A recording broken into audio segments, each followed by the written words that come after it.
Praise the lord ప్రియులారా. చాలా చర్చెస్లో science, wonders, miracles అని ఒక పోటీ ఉంటుంది. అయితే ఈ పోటీ మరి ప్రజల నుంచి, కాంగ్రిగేషన్ నుంచి వస్తుందా లేకపోతే పాస్టర్లే అలా తయారవుతున్నారా తెలియదు, కానీ మాస్ని అట్రాక్ట్ చేయడానికి పాస్టర్ల మీద కూడా ఒత్తిడి ఉంటుంది. సో వాళ్ళు ఏం చేస్తారంటే, ఏం చేస్తే నా చర్చ్కి ఎక్కువ మంది వస్తారు, ఏం చేస్తే నేను ఫేమస్ అవుతాను, అలా అని వాళ్ళు సొంతగా అయితే చేయలేరు. దేవుడైతే అటువంటి కార్యాలు ఒప్పుకోడు. కాబట్టి వీళ్ళు వేరే ప్రయత్నాలు చేస్తుంటారు. సో వాళ్ళు ఏదో పవర్స్ వాడుతుంటారు. ఆ పవర్స్ వలన చేతబడి శక్తులు అవి ఇవి వాడడం ద్వారా కొన్ని సైన్స్ అండ్ మిరకల్స్ కొన్ని రోజులు మాత్రమే చేయగలరు. కాబట్టి మనము ప్రెషరైజ్ చేస్తున్నాం వాళ్ళను.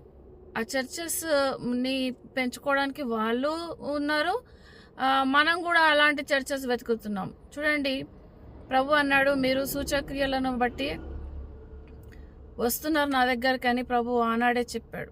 సూచక్రియలు లేకుంటే మీరు నమ్మరు అని ఆనాడే చెప్పాడు. అయితే మనము నమ్ముట వలన దేవుణ్ణి రక్షకునిగా అంగీకరించాం. మనం ఏ సూచక్రియలు చేయకుండానే ప్రభువు ఆయన మాట ద్వారా ఆయన మన కోసం చనిపోయాడని నమ్మే వచ్చాం కదా. ఇంక ఇప్పుడు మళ్ళీ సైన్స్, మిరకిల్స్, వండర్స్ ఎందుకు అవసరమా? మనకు నమ్ముట వలన మనకు విశ్వాసం కలిగింది. ఆ విశ్వాసమే మనల్ని నిత్య జీవానికి వారసులుగా చేసిందని అంతగానో మనం క్రిస్టియానిటీలోకి వచ్చిన తర్వాత మళ్ళీ గలతీ పత్రికలో ఉన్నట్టు ఎంత అవివేకులంగా మనం అప్పుడే మళ్ళీ మారిపోతున్నాం. చూడండి, సైన్స్, మిరకల్స్, వండర్స్ లేకుంటే దేవుడు నిజమైన దేవుడు కాదా? మనకు తెలియదా? ప్రార్థన చేసుకుంటే మనకే కార్యం చేయడా ప్రభువు? సో మనల్ని బట్టి పాస్టర్లు కూడా మారిపోతున్నారు. కొంతమంది పాస్టర్లు కూడా ఒత్తిడి కారణంగా మనల్ని అట్రాక్ట్ చేయడానికి ఇలాంటివి చేస్తున్నారు.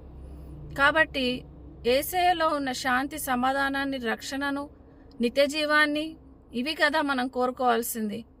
మనం వాటి వెంబడి పరిగెత్తితే ఇంకా వాళ్ళని చూసి వేరే వాళ్ళు తయారవుతారు. అలా మనము చర్చెస్ని ఒక రాంగ్ వేలోకి తీసుకెళ్తున్నాం. ఇది సాతాను క్రియ, ఇది అతని టాక్టిక్స్. కన్నింగ్గా మనల్ని తప్పుదో పట్టిస్తున్నాడు. మంచి చర్చెస్ని విడిచిపెట్టి మనము మంత్రగాళ్ళ దగ్గరికి వెళ్తున్నట్టుగా ఉంది. కాబట్టి ఆలోచించండి ప్రియులారా, ప్రభువును అడిగి ముందుకు సాగండి.